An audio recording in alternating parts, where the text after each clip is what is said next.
Olá, seja bem-vindo ao segundo dia da cobertura do Congresso Americano de Cardiologia, o American College of Cardiology 2023. Eu sou Eduardo Lapa, editor do Cardio Papers, e estou aqui com a mega equipe para discutir todos os principais trabalhos do segundo dia do Congresso. Apresentando aqui os convidados, começando pelo Dr. Fábio Pinton, hemodinamicista e colaborador do Cardio Papers de longa data. Bem-vindo, Pinton. Obrigado, Lapa. Pessoal, é uma honra estar aqui com vocês hoje para discutir os casos de intervenção, do trabalho. E muita coisa aqui de intervenção hoje, viu, Pinton? Segura aí que você vai ter trabalho aqui. Do lado de Pinton, Dr. André Lima, fundador do Cardio Papers, todo mundo já conhece, né, Galego? Seja bem-vindo. Muita coisa boa pra gente discutir hoje, né? Segundo dia mais corrido do que o primeiro, inclusive, né, Galego? Muita novidade, muito trabalho, mas estamos lá, força. Vamos lá. Aqui do meu lado esquerdo, Dr. Humberto Graner, que é professor da Universidade Federal de Goiás, editor do site Cardio Papers. Humbertão, vamos que vamos. Vamos que vamos, muita coisa boa hoje no segundo dia do Congresso. E nosso maior especialista em vinho aqui da mesa, Dr. Fernando Figuinha, fundador do Cardio Papers também. Fala, Figueiredo, vamos nessa? Embora, muita coisa boa para assistir. Boa. Aqui sem enrolação, só lembrando, né, pessoal? Primeira coisa, para quem não acompanhou a cobertura no primeiro dia ou acompanhou alguns detalhes, mas não conseguiu ver todo, não perde na comunidade Cardio Papers. A gente colocou um e-book massa, resumindo todos os principais trabalhos do primeiro dia. Eduardo, eu não sei o que é a comunidade Cardio Papers, não sei como é que eu entro. Simples, aqui na descrição desse vídeo aqui, se você estiver vendo no YouTube, na descrição do podcast, se você estiver escutando aí no carro o podcast, você pode clicar. Entrar é gratuito, 100% gratuito, é só você digitar lá seus dados e você vai poder acessar, vai ter resumo do primeiro dia que já está lá, do segundo e terceiro dia também, não perde. Vamos aqui direto ao ponto, certo? Vou começar logo aqui com os estudos de valvopatias, falando sobre intervenção em valvopatia, Pinton. Primeiro, a gente teve o resultado de 3 anos do estudo Evolute Low Risk. Lembrando, né? TAV, para mim, foi a grande revolução aí da hemodinâmica dos últimos 10, 15 anos, né? Os estudos começaram inicialmente com os pacientes de risco mais alto, né, com estenose aórtica, que não dava para operar, depois de alto risco, depois de risco moderado, até bater em baixo risco, né? 2019 apresentaram lá os trabalhos, o Dr. Brown estava lá no meio, a galera bateu palma, aquele negócio todo, na hora que mostraram que a TAV, mesmo em pacientes de baixo risco, ia bem, né? Isso. Mas eram resultados ali ainda curtos, né, de 1 ano, 2 anos, tal. E a gente queria resultado de mais longo prazo. Saiu agora o segmento de 3 anos do estudo Evolute, né? Eram pacientes, não eram pacientes jovens, né? Eram pacientes de 74 anos em média, mas mais jovens do que os trabalhos originais e tal. Realmente risco cirúrgico bem baixo, STS 2% mortalidade, né? Pacientes bem tranquilos. E o que é que se viu, basicamente, né? A gente acompanhando esses pacientes aí agora por 3 anos, os resultados basicamente se mantiveram, né? Na inferioridade foram similares os tratamentos cirurgia versus TAV. Houve uma tendência da TAV ser melhor, inclusive, mas não foi estatisticamente significante, né? Bateu na trave ali. Ah, ok, não inferior tá de bom tamanho, né? Não precisa, como a gente tava conversando, né, Alberto? Não precisa ser melhor. Se for não inferior, já tá valendo, né? Porque é um tratamento bem menos agressivo e tal.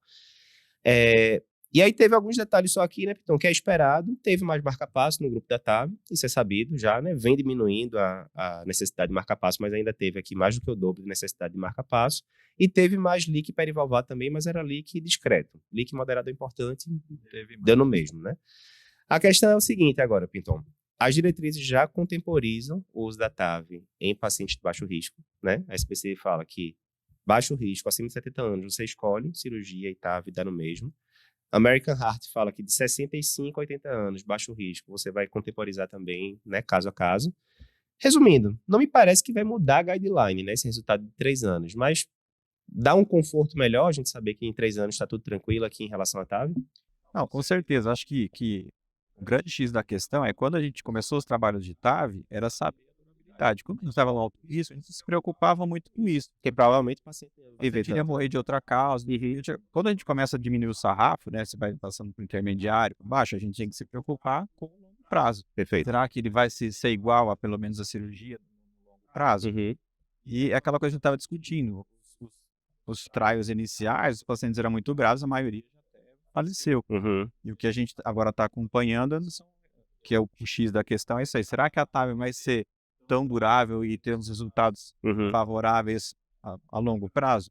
Esse trabalho acho que mostrou que está no caminho, pelo menos a gente viu que não tem nenhuma curva se cruzando, né? Sim. Que possa indicar um desfecho pior, ela está se mantendo, então acredito que é mais um reforço para a gente ficar tranquilo e manter as indicações para esses pacientes de baixo risco. Perfeito. 3 anos ainda não é longo prazo, né, Humberto? Mas assim, tá, né? Um médio prazo ali. E esse estudo aqui vai acompanhar os pacientes até 10 anos. Então, certamente, daqui a uns anos a gente vai estar aqui, em 2028, alguma coisa assim, dizendo o resultado de 10 anos, né? Mas notícias boas, né? É sempre bom a gente ir colocando as peças do quebra-cabeça em relação a essas intervenções, né? Você não pode sair da infância para ser adulto de uma hora para outra. Então, você tem que ir acompanhando. Exatamente. Então, a gente está aqui na fase da infância e só o tempo vai dizer como é que vai ficar essa duração e essa durabilidade dessa prótese. Um dos argumentos é que muitas vezes quando ela vem toda enrolada dentro do catéter, isso poderia ter algum tipo de alteração na durabilidade. Isso tem alguma coisa a ver, então, ou não? Não, a gente viu assim que alguns trabalhos observacionais estão tendendo a falar que uma prótese tem uma durabilidade maior que a outra pelo tipo de confecção, mas hoje cada vez mais a gente sempre fala isso, né? Quando a gente está vendo o trabalho agora, a prótese até já evoluiu. Exato. Então a gente já tem hoje prótese, por exemplo, essa questão do leak, a gente já tem a prótese atual, uma saia que você diminui, a gente vê hoje em dia o leak cada vez mais, né? Então, talvez que você fizer com essa prótese nova, já vai ter leak menor. Então, quanto a isso, a gente mudou a técnica também, está fazendo um implante mais alto, diminuir a taxa de marca-passo. Então, tudo isso são técnicas que você vai refinando para tentar deixar o resultado tão equivalente à cirurgia. Segundo trabalho que a gente separou hoje, né, foi o do COEPT, né? Depois da TAV, talvez a terapia percutânea aí que tenha crescido mais aí nos últimos anos aqui no Brasil seja o MitraClip, né? Ainda com dificuldade, né, Pinton, para liberação de convênio, aquela coisa toda, mas só lembrando, o que foi o estudo COEPT, né, porque ele foi tão falado na época e tal. Na hora que você pega aquele paciente com insuficiência cardíaca, fração de ejeção reduzida, ventrículo bem dilatado, muitas vezes esse paciente vai ter insuficiência mitral secundária, a gente faz eco, né, galera? Direto, a gente vê aquela insuficiência mitral gigante lá, por dilatação do ventrículo, as cúspides fininhas e tal. E muitas vezes esse paciente, você otimiza a medicação, o cara continua sintomático, né? E aí o que fazer? A insuficiência mitral, o mecanismo é justamente por dilatação, e a coaptação que a gente fala justamente não acontece. Isso. Ele se afasta, o folheto da válvula ela é preservada, não tem nenhuma alteração, como por exemplo numa válvula mitral, mas uma valvopatia primária, febre reumática. Então, quando você tem esse distanciamento, você tem insuficiência mitral. E aí a estratégia é tentar, além do tratamento medicamentoso para o remodelamento e fazer junção desses folhetos, é a intervenção estrutural.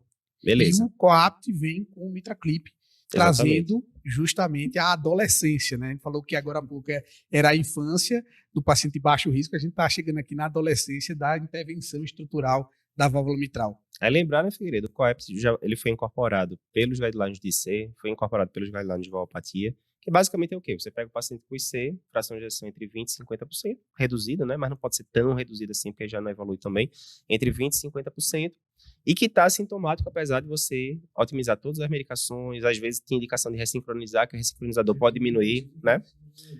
Tá tudo certo, e o cara continua sintomático, né? Beleza.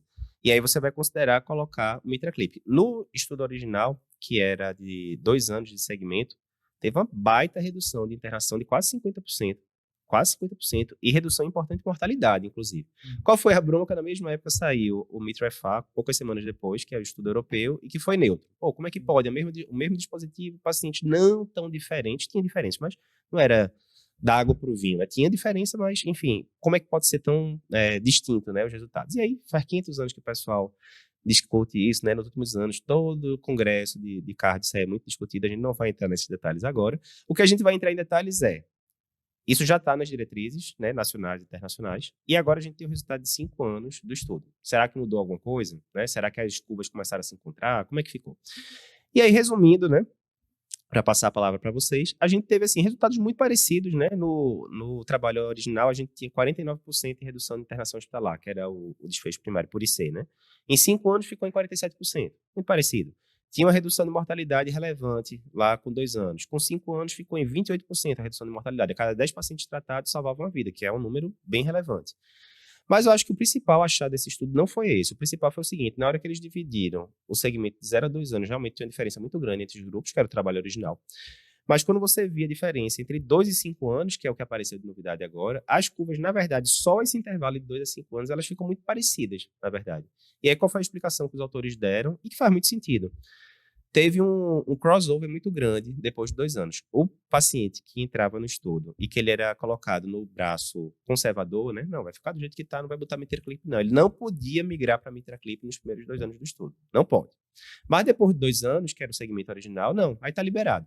E aí o que aconteceu? Quando chegou em 2 anos, quase metade da galera do grupo conservador tinha morrido. Vê a gravidade da coisa. Quase metade. E do pessoal que sobrou, 45% arredondando, terminou migrando para o MitraClip. E aí, óbvio, quanto mais gente migra para o grupo do MitraClip, os grupos vão ficando muito parecidos e já não tem muita diferença.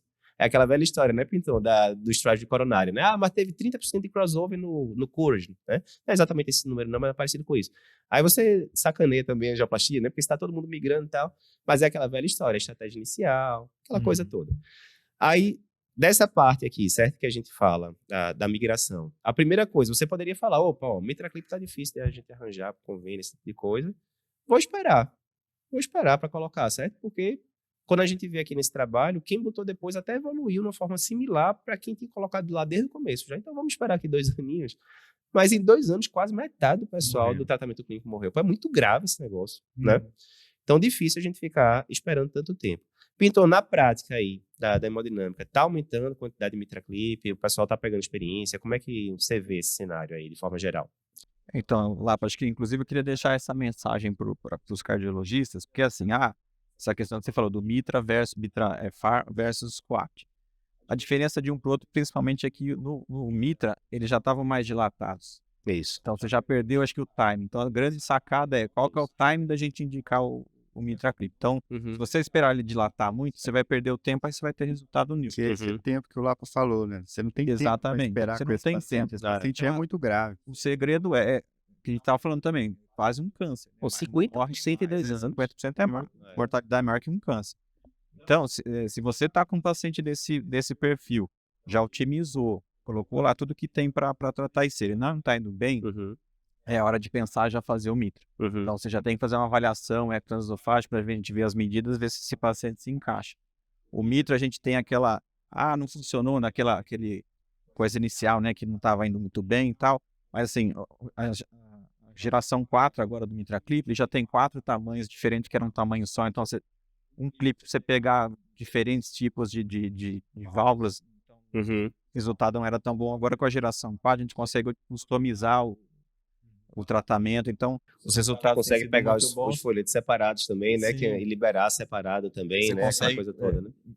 Agora a gente refinou muito técnica, já refinou muito o procedimento, então tem acontecido mais, a curva de aprendizado já melhorou. Virou quase que um procedimento de R1 da hemodinâmica, tá? O grande X da questão é que a gente não tem, diferente da TAV, que a gente faz tudo por angiografia, ele é basicamente guiado por eco. Lógico. A gente tem poucos ecocardiografistas que são habilitados. Eu peguei a época de TAV ter o ecocardiografista dentro da sala. Sim, ainda tem, para ver se tem derrame. Na hora de colocar. É só para ver na hora se tem derrame pericardial.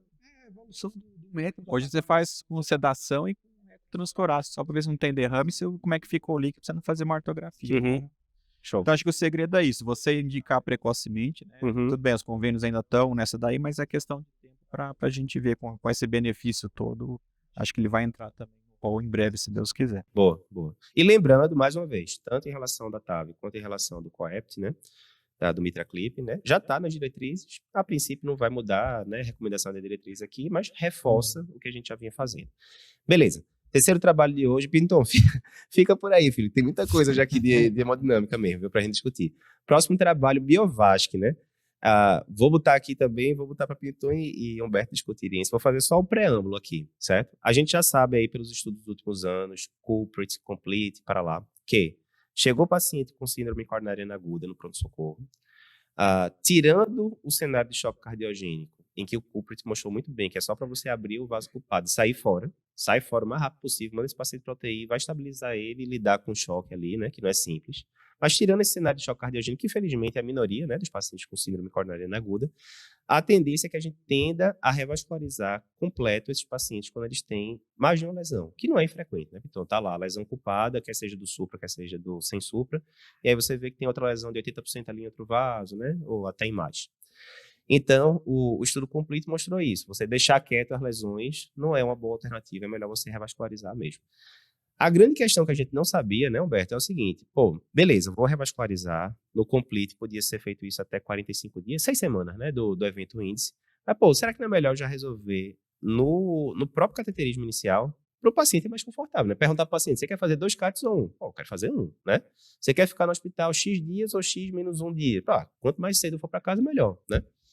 E aí, nesse contexto, veio esse estudo BioVasc, que era basicamente para ver isso, comparando em pacientes com síndrome com supra e sem supra, revascularização completa, será que é não inferior eu mandar o paciente de cara, né, no CAT inicial, já resolver tudo, será que isso é não inferior a eu fazer um procedimento estagiado, que é, resolve a lesão culpada no primeiro e depois em um outro estágio, resolve o resto? Será que é não inferior? Foi isso que foi perguntado. Bertão, diz aí o que é que mostrou o estudo e depois a gente pergunta a opinião aqui de Pinton da prática clínica. Perfeito. Então, o estudo incluiu mais de 1.400, 1.500 pacientes, na verdade, randomizados para exatamente, olha, vou resolver tudo no procedimento índice, que a gente fala, né? O procedimento ali da artéria culpada. Ou, não, eu vou fazer da forma como até preconizo, né, as diretrizes, ou na mesma, não no mesmo momento, mas pode ser na mesma hospitalização. O estudo PRAME foi um que mostrou que eles faziam na mesma hospitalização, mas com 2, 3 dias de diferença. Ou até com 2 semanas, 3 semanas. Pós-alta precoce, né? Pós-alta e um retorno precoce quase que eletivo, né? Para tratar as lesões graves não culpadas. Que seria então esse é o grupo controle, né? Que é a prática habitual. E, curiosamente,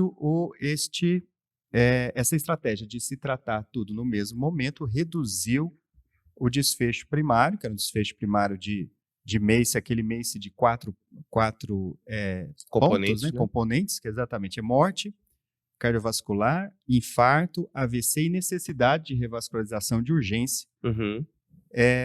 Houve uma redução do endpoint primário, e essa redução do endpoint primário ele se deveu principalmente os 2 componentes coronarianos, vamos dizer assim, o infarto e a necessidade de revascularização urgente. E aí eu passo a bola para o Pinton aqui, como é que ele faz na prática clínica hoje, qual que é o insight dele, porque isso aqui é a minha visão do clínico que está lá na UPA, né? Que na verdade recebe o paciente e às vezes a gente fala, por que já não resolveu isso? E o médico do outro dia também. Ou o médico do outro dia que fica assim, e agora? Eu libero ele aqui de alta e mando ele voltar depois, ou... É o famoso ad hoc. Ad hoc é na hora ali, né? Não, Isso. Ad hoc. Não, e às vezes... Avaliar o ad hoc dentro do procedimento inicial ou fazer aí escalonado. E às vezes a gente não sabe, né, Pintor? Que às vezes o cara fez aquela TVNS ali de 20 segundos na sala, mas não está registrado. Aquele negócio. Aí só para deixar claro, né, Humberto, que o estudo era de não inferioridade, foi atingido na inferioridade, ou seja, deu no mesmo as 2 estratégias. Tentou-se a superioridade, né, mas esse ainda não chegou a ser estatístico, mas para infarto caiu realmente. Uma queda até relevante aqui, né, de 4,5% para 1,9%. E que a maioria inclusive quase metade, maioria não, desculpa, mas quase metade destes eventos, ele ocorreu naquela janela de espera, o que é interessante. Entre o evento índice e o planejado, o segundo estágio. Planejado, né? Muito interessante. O cara sai, mas sai ali inflamado, ele sai ali com vaso, às vezes, mesmo que não culpado, mas com possível instabilidade, né? E que pode acontecer 44% desses infartos no grupo controle aconteceu entre aquele tempo de espera, porque a mediana do tempo do procedimento estagiado foi de 15 dias. Então, entre 15 dias aconteceram quase metade. Isso é bem relevante, quase 4%, excelente. Então, diz aí, o que é que vocês estão fazendo aí na prática? Então, na prática, a gente geralmente já trata, mas na mesma internação. É muito do que a gente conversa com o cardiologista ali que está acompanhando o paciente. É que a gente comentou, se é uma angioplastia, você fez um infarto com supra, uma angioplastia de 20 minutos, aquele caso tranquilo, que é difícil hoje em dia da gente encontrar. Caso da R1, esse daí. Chegou lá. Pegar aquele infarto com supra, paciente estável, conversando lá, que você pode stent em 20 minutos acaba. Aí tudo bem você até pensar em tratar, se for uma outra lesão de complexidade baixa. Certo. Mas é aquela coisa, Tipo, você nunca sabe o que vai acontecer. bifurcado, né? Um negócio assim, né? Não, mas que nem eu falei, às vezes você fez um infarto de uma DA. Aproximar, colocou stent, ficou bem, fluxo de time 3, 20 minutos, você usou 50 ml de contraste. Tem uma lesão de 70% na CX proximal. Sim, sim. Aí você só puxa o fio ali da DA, joga ali pra CX e já vai pro abraço. Já vai ali e faz. Agora não, é uma bifurcação com cálcio, que você não dá pra fazer, às vezes... Vai botar 1 metro de stent, né? 60 milímetros de stent. Se for uma angioplastia complexa, a gente prefere estadiar. Por quê? Aí você consegue preparar melhor o procedimento, você já vai ter outros materiais para fazer. Você pode usar uma imagem, às vezes, que você não tem disponível para fazer no mesmo tempo. É uma angioplastia complexa, estadia, mas geralmente na mesma internação. Isso é importante, né, Fidel? Porque realmente, para imagem, geralmente vocês não conseguem, né? Você tem. São poucos os lugares que tem, assim. No evento agudo, né? No evento agudo, isso é relevante. O convênio não vai cobrir. Até porque a gente vai pegar a imagem no próximo trabalho aqui, que teve diferença também. Levantando a bola. Juntando aqui os trabalhos todos. Mas boa lembrança isso aí. Mas nesse estudo, ele mostrou alguma diferença de incidência de insuficiência renal daquele paciente que foi... Não, então, essa parte de renal, o Figuinho tem até falado. Eu tenho até que rechecar. Nas tabelas que eu vi lá, que tem uma pancada de dados, eu não lembro agora dele ter falado de difusão renal, não. De uma tacada só. Por isso que a gente às vezes prefere estadiar justamente por isso. E qual que é a prática que a gente usa? Ninguém vai dar alta pro infarto com 2 dias. Geralmente, infarto com supra, né? Sim. Você usa para sem supra.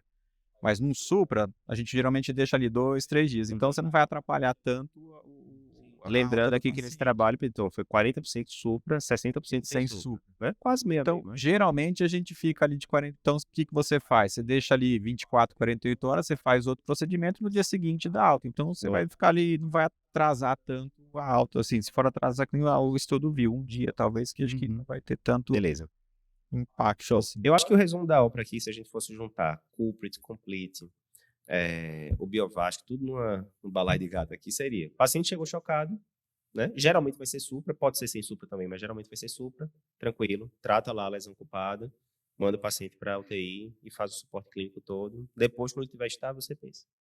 Resolvido.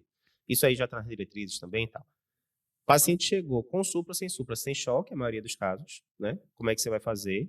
Trata a lesão ocupada e vê. Né? Tratei, foi como você disse. Ele sugere isso logo no começo, implicações do estudo, nesse daí que sai no Lancet, ele fala isso. O primeiro vaso foi tranquilo, o paciente está estável, você usou pouco contraste, foi tudo tranquilo. E tem mais uma lesão que é de boa de você tratar, não usou muito contraste, tá? E você acha que vai resolver tranquilo? Já resolve ali na hora e pronto. É alguma coisa um pouco mais complexa, o cara vai querer imagem, vai ser um stent muito longo, lesão muito calcificada, oclusão crônica. Rapaz, vamos resolver, mas vamos resolver no segundo momento. E que, como o Humberto falou, como 44% dos eventos aconteceram, né, nessas primeiras 2 semanas, talvez esse segundo momento talvez seja melhor logo, como você falou agora, do que daqui a um mês. Na mesma internação. Na internação. Exatamente. Seria o ideal. Você tem que resolver, quer seja no procedimento índice ou preferencialmente na mesma internação. Perfeito. Eu acho que esse é um dado importante também desse estudo. Sim. Bem legal. Para esperar quando tanto, você pega a literatura e vê esses estudos e fala mesmo, o tempo ideal não está bem determinado. Eu acho que já corrobora que pelo menos assim, o tempo ideal, no mínimo, mais rápido possível. O mais rápido possível, de preferência na mesma internação. Outra coisa interessante, para a gente encerrar aqui agora. Aí perguntaram lá na apresentação, né, por que você acha que teve tanto, né, para o autor, por que você acha que teve tanto evento no intervalo de tempo tão curto, né? 44% dos infartos, como a gente já falou. E aí ele deu 2 motivos, né? O primeiro, se você tiver uma síndrome sem supra, nem sempre é tão simples você definir qual é a culpada, né? Nem sempre. Então, se você trata tudo de cara, pronto, né? A culpada foi tratada porque você tratou tudo, né? E segundo é isso, né? Apesar da gente gostar muito da navalha de Ockham, vá sempre na alternativa mais simples, ou seja, tem uma culpada e o resto não é culpada. Às vezes você pode ter mais de uma culpada, de fato, né? Porque aí você pode ter ali a resposta inflamatória difusa, aquela coisa toda. Isso é bem interessante. Outro detalhe é a definição universal de infarto. Será que, quando no primeiro momento que ele fez a primeira angioplastia, já não liberou mais troponina? Será que esse infarto aí foi por dor, foi por alguma outra coisa? Não, mas aí ele fala lá uma coisa bem rebuscada, galera, para eliminar esses aí, os infartos ligados a periprocedimento. Eles fizeram isso bem direitinho. E outra também, né? Só para finalizar. Agora é para finalizar mesmo, viu? Não, no Supra, você não tem horário, né? Você vai na hora que for. Sem Supra, geralmente é horário comercial. Então é mais fácil também você ter imagem, talvez, para fazer essa... Perfeito. Boa colocação. Beleza. Agora, já que a gente levantou a bola, né? Não, imagem, angioplastia e tal, vamos entrar aqui no Renovate, Complex PCI, meu Deus, que nome grande para estudo, que é o seguinte, né, Piton? Na hora que a gente fala de imagem intravascular, basicamente a gente está falando de ultrassom intracoronário, vamos chamar de IVUS aqui, né, que é o termo em inglês, e OCT, que é a tomografia de coerência óptica. Mais uma vez, né, a gente falou ontem, né, Figueiredo? Se a pessoa que está assistindo aqui o podcast, pô, não estou habituado com ultrassom, não estou habituado com OCT, o Dr. Fábio está gravando esses dias aqui, inclusive, o curso de hemodinâmica, né? A gente juntou aí os 7 principais métodos complementares de imagem na cardiologia. CAT, Holter, cintilo, teste ergométrico, ressonância, angiotomo, enfim. A gente colocou tudo ali, o que todo médico clínico deveria saber, né? Você está recebendo paciente com qualquer desses exames, então você deveria saber interpretar, né, as imagens do exame e tal, aquela coisa toda. Mas muitas vezes não ensina isso pra gente, né, Humberto? Na época da residência mesmo, eu lembro que no final do R1, rapaz, como é que é a sequência para interpretar a CAT? Né? Aquela vergonha, né? Pô, tô acabando o R1 aqui, não sei ainda interpretar certinho o CAT do começo ao fim. Então a gente já tá com esse roteiro todo aí para você. Em breve a gente vai ter notícias desse curso. Mas, resumindo, né? Na hora que a gente fala de OCT e ultrassom intracoronário, né, Pinton? Uma das vantagens preconizadas pelo pessoal da hemodinâmica, né? É aquele, ó, tô fazendo angioplastia aqui. Na hora que eu consigo passar a imagem, seja por IVUS, seja por OCT, eu consigo enxergar em detalhe se eu cobri a lesão toda, está realmente bem expandido o stent, porque às vezes você está olhando pelo CAT, está tudo direitinho. Sim. Na hora que você bota a imagem lá, eita, essa parte aqui não está bem expandida, tem que balonar de novo e tal. Será que tem alguma dissecção ali que às vezes você passou batido na angiografia e que você encontra no ultrassom ou no OCT?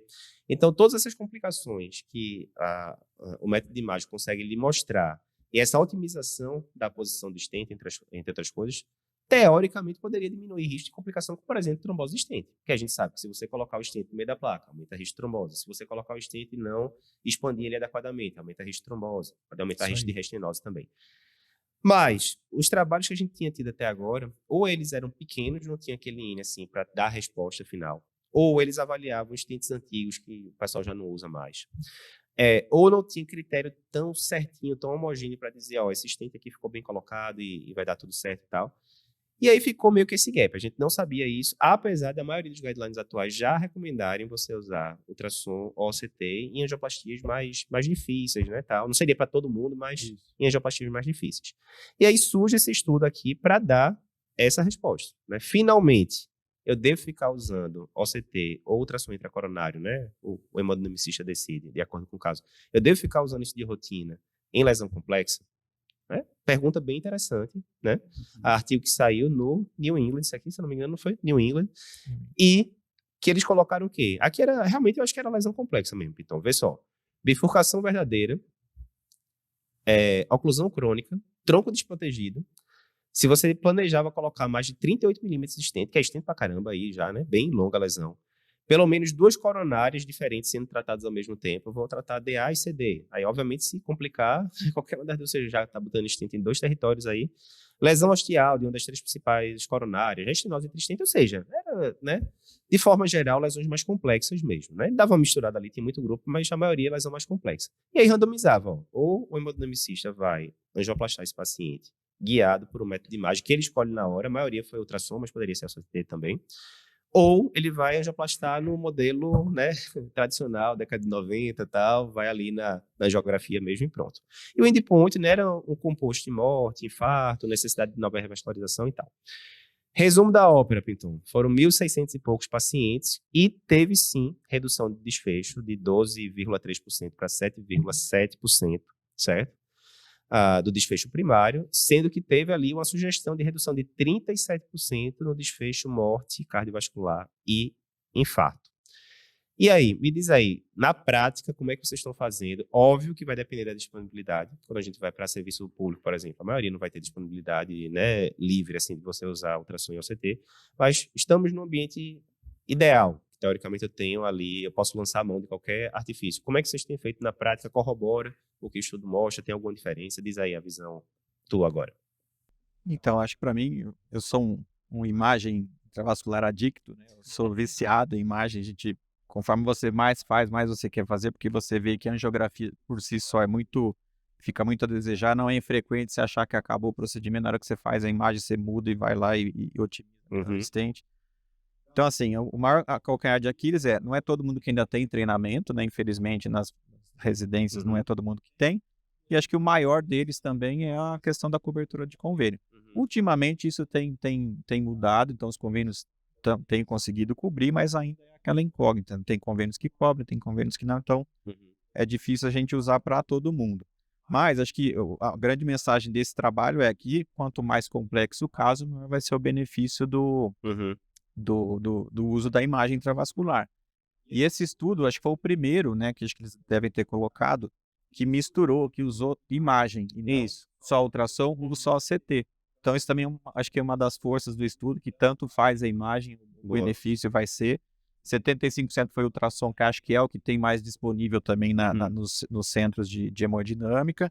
E mostrou que, infelizmente, assim, pela complexidade, só metade conseguiu atingir os critérios de expansão adequada do stent, lá os critérios de implante ótimo do stent. E mesmo quem não atingiu no grupo que usou, ainda assim foi melhor que quem fez só pela angiografia, porque por mais que você não conseguiu atingir, ainda foi um pouco melhor.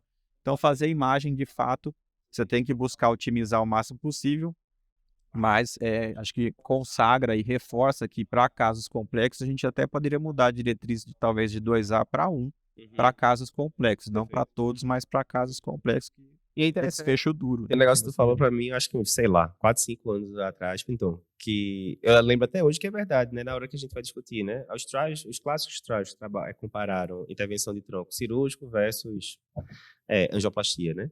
E no meio da hemodinâmica não tem como você abordar tronco sem ter uma imagem intravascular para checar, né? Mas se a gente vai para os trabalhos mais antigos, tinha muita intervenção que era feita ali só no olho mesmo, por né? exemplo, basicamente stent antigo. Stent de primeira geração, né? Primeira geração, usa mais. E a gente usa o Syntax para quase tudo, né? Exatamente. Então, às vezes tem muito isso, né? A gente está discutindo em 2023, mas olhando no retrovisor ali de 10, 15 anos atrás, né? Enfim, com a realidade que não se aplica mais, né? É a mesma coisa quando a gente vai falar do CAS, né? Não, o CAS, cirurgia cardíaca, tá? Pô, mas na época do CAS não usava mamário, não usava mamário, não tinha estatina, não tinha ECA e tal. Então, assim, é uma coisa muito mais histórica, né? Do que vai mudar a conduta mesmo, né? Atualmente, propriamente dito, né? Boa.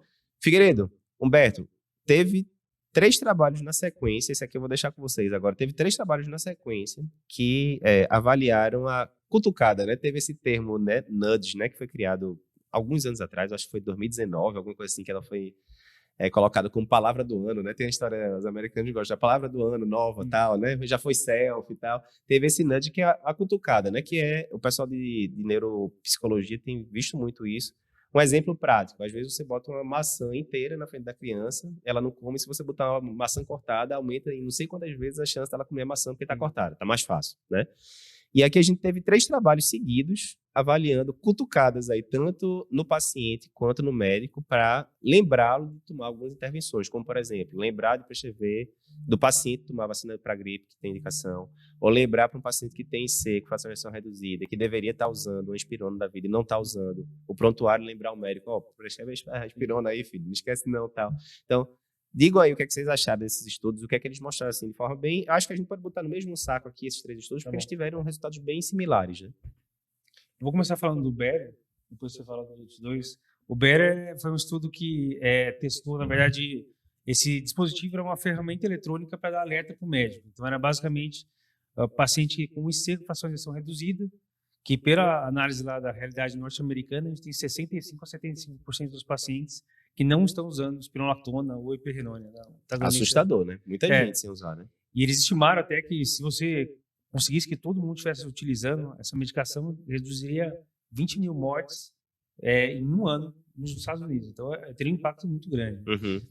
O trabalho foi bem interessante porque foi simples. Basicamente, eram 3 braços, ou você receberia um alerta no horário da consulta, então você está atendendo o paciente, aparece lá. Se o paciente está sem antagonista receptor mineral corticoide, potássio de tanto, clínica de creatina de tanto, fração de injeção de tanto, teria indicação. Daí, sim ou não, beleza. O outro braço, você receberia um e-mail uma vez por mês com todos os pacientes que você não está usando. Então, o seu fulano não está usando, o seu ciclano não está usando e tal. Então, uma vez por mês, você receberia uma notificação que você está deixando de prescrever para essa turma. Ou então, um tratamento padrão. E daí eles viram que receber um alerta na hora da cutucada no médico, na hora da consulta, conseguiria aí aumentar em 2,5 vezes a chance de prescrever espironolactona. Show de bola. E comparado com essa notificação mensal, que já é uma cutucada, mas não tão intensa, aumentaria também 67% a chance. Então, é uma ferramenta simples, é fácil de aplicar e conseguiu, a princípio, mudar bem a realidade. E a gente espera que, com uma prescrição ideal, a gente vai ter um resultado melhor a longo prazo. Né? Então, acho que é um trabalho que é simples de aplicar e eu acho que reforça a importância aí de pegar as ferramentas eletrônicas, né? Coisa que a gente tem muito disponível agora para nos ajudar a tratar melhor o paciente. Boa. Humberto, e em relação à estatina, qual foi o que é que o estudo da estatina, que foi o PCDS Statin, viu em relação a isso? Muito semelhante à questão aqui dos antagonistas, né, do receptor mineralocorticoide, como por exemplo a espironolactona. As estatinas também, mesmo em pacientes que têm indicação de usar a estatina, estou falando de pacientes com doença arterial aterosclerótica estabelecida, eles falam que às vezes essa adesão não chega a 70% dos pacientes, né? E é isso que você falou, e que também não se dá uma cutucada, mas tem se conversado muito nos congressos também sobre exatamente a inércia terapêutica. Sim. Nós temos conversado aqui nesses últimos 2 dias a quantidade de tratamentos, inclusive, que já são bem estabelecidos, e, no entanto, não são entregues ao paciente como deveriam, né? E o paciente também, às vezes, não se informa, não é informado, e por conseguinte, também não consegue aderir como seria possível. E com as estatinas também é a mesma questão. O paciente com doença arterial, com doença aterosclerótica, né, dependente do leito arterial acometido, a adesão é baixa, muitas vezes não chega a 70%. Aí o que eles fizeram? Olha, eles criaram um algoritmo lá que identificava esses pacientes e aí ele mandava alerta primeiro para o médico. Você vai ter uma consulta com o João, e o João tem doença aterosclerótica. Ou, quando estava hospitalizado, olha, você está dando alta aqui para o paciente, né? Mas antes dele ir embora, aparecia um pop-up lá para ele, assim, cuidado, prescreve estatina para esse paciente. E essa intervenção com os médicos aumentou pouco. Infelizmente, aumentou de 67% para 70% e poucos por cento.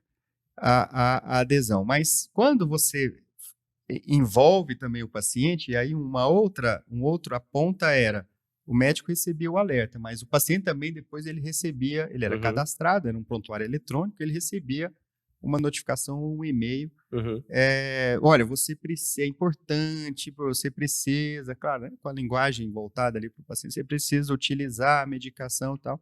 E quando você envolvia o paciente, eles perceberam que esse incremento, vamos dizer assim, da adesão melhorava até 10%. De novo, mesmo com essas ferramentas, a adesão ainda ficou abaixo de 75% na população geral. Mas a gente já vê, como você falou, um algoritmo que não acrescenta em nada, ele dispara um e-mail, dispara uma mensagem, é quase sem custos, né?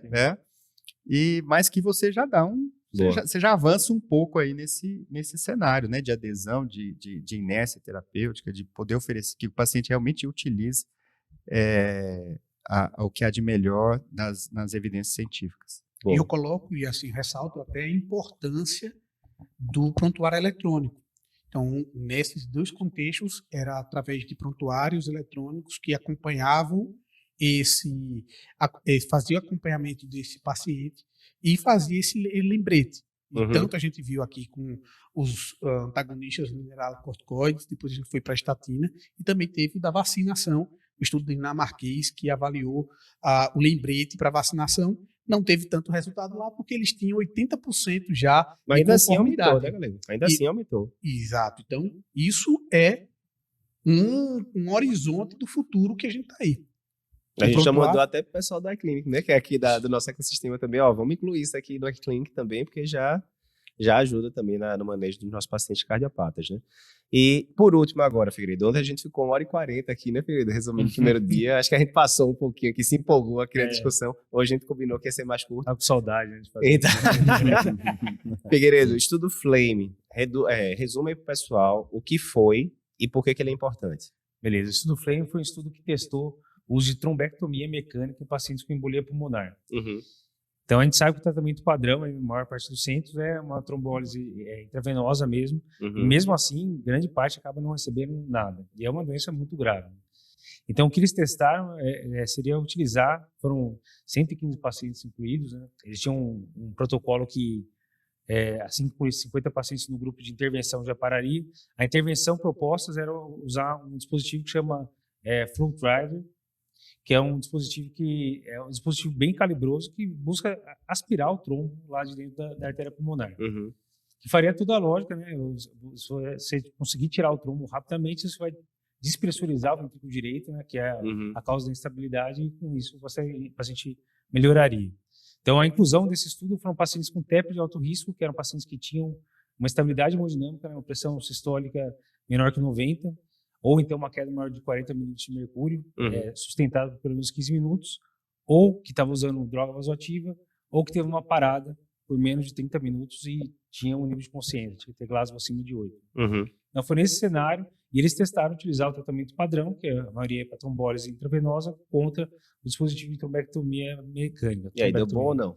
Deu muito bom. Um N pequeno de pacientes, né? É difícil a gente avaliar, mas se a gente for ver a mortalidade, foi de 1,9% para 25%. Foi uma diferença nada. Contrário, né? De 25% para 1,9%. Então, 1,9% grupo de trombectomia e 25% grupo de fez trombólise. Espetacular. Cada 4 pacientes aí. 29%. Quase 30%. Quase 30% é para 2. E depois da desobstrução, que o paciente, nesse caso, está com choque obstrutivo e a obstrução mecânica, com aspiração, e é como fosse o Fogarty, como fosse aquele dispositivo vascular que tanto ele faz uma aspiração, quanto ele tem um mecanismo ali de desobstrução desse vaso. E aí foi um grande repercussão clínica, com redução de quase 30%, 29,5% para 1,9%, sem muita complicação associada ao procedimento, apesar de ser calibroso, é uma punção venosa e teve esse benefício. Lembrando que também o grupo que ficou em tratamento clínico ficou à mercê do médico assistente para definir qual era o diagnóstico, qual era o tratamento, mas traz uma grande abertura aí para você utilizar de dispositivo para desobstrução mecânica na embolia de alto risco. A gente não vai conseguir, talvez, aplicar amanhã, porque a gente precisa desse dispositivo chegar para a gente, um dispositivo que a gente está... O calibre pode chegar até 2 vezes o tamanho de um calibre de um Shire, né, para realização de hemodiálise. Mas é uma coisa que abre realmente a importância de a gente tratar direito os pacientes com TEP, que é TEP de alto risco, mortalidade muito alta. Assim como o infarto, a gente tem CAT, assim como a AVC, a gente tem também a opção de intervenção intravascular. TEP, a gente deveria ter uma rede melhor de atendimento para poder fazer essa trombectomia mecânica, que o benefício foi muito melhor. Boa. Antes da gente passar para o melhor artigo do dia, lembrando, hoje a gente discutiu, então, hoje foi tudo contigo, quase, então. A gente discutiu TAV, paciente de baixo risco. TAV, a intervenção está ganhando. TAV, paciente de baixo risco. A gente teve MitraClip, COEP de 5 anos. A gente teve o BioVasc, que era esse de você intervir precocemente e revascularizar tudo. A gente teve o Renovate Complex PCI, que é o de usar a imagem intravascular para guiar a angioplastia.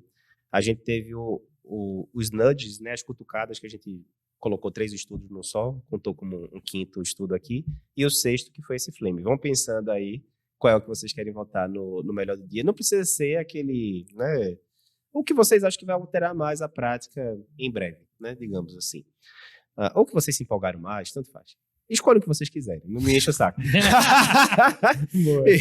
Mas só lembrando que a gente colocou o e-book da comunidade, resumindo, né, de novo, né, Figueiredo? Comunidade Cardio Papers, então, 100% gratuito, né, você consegue entrar lá, aparece no Facebook, né, para quem não conhece ainda, então você consegue chegar lá, você consegue colocar casos você está em dúvida, e a nossa equipe de tutores vai tirar suas dúvidas, você vai poder ver casos das outras pessoas, top, totalmente gratuito, e a gente colocou o e-book resumindo o primeiro dia do congresso lá, e adivinha, Figueiredo, o que é que vai ter agora no final do segundo dia também? Vai ter e-book do segundo dia. Show de bola. Então a gente está resumindo todos os trabalhos aqui que a gente comentou com vocês agora, né? A gente vai colocar lá no e-book resumido, né? Aí você consegue ler ali rapidamente e tal. Vai estar disponível na comunidade. A gente deve colocar ou hoje até final do dia, a gente está gravando aqui quase 8 horas da noite, até hoje final do dia, ou no máximo amanhã, começo da manhã.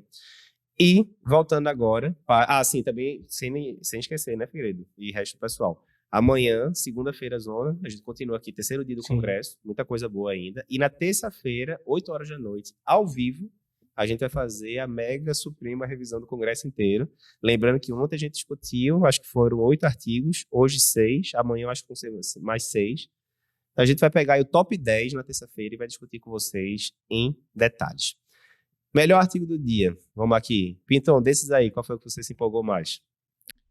Bom, hoje foi difícil escolher aqui. Sem enrolação. Vá, diga aí, eu já tinha dito pra vocês. Não, embora seja um Aivos adicto, né? Eu gosto de imagem, esse aqui vai sacramentar, e o outro mostrar que a gente tem que tratar na internação, acho que responder essa pergunta, eu fico com o Flame, porque é uma coisa que embora não seja randomizado, tudo, acho que ele abre uma luz, assim, pra gente começar a investir nessa parte da embolia, que tem uma mortalidade alta e a gente ainda tem pouca evidência aí no tratamento. Acho que Boa.